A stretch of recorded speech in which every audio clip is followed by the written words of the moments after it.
Everyone, তোমরা সবাই কেমন আছো? তো চলে এলাম আবার দুর্গাপুজোর একটা ছোট মিনি ব্লগ নিয়ে। তো দেখো রাস্তাটা কি সুন্দর লাগছে দুর্গাপুজোর সময়।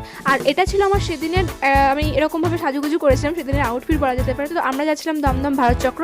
তো এখানকার ঠাকুরটাও খুব সুন্দর করেছে, তোমরা একবার দেখে নাও।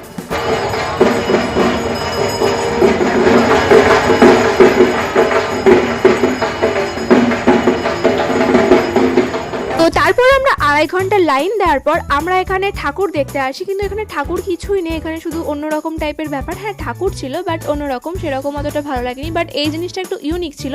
তো তারপর চলে আসি আমরা আর একটা প্যান্ডেলে।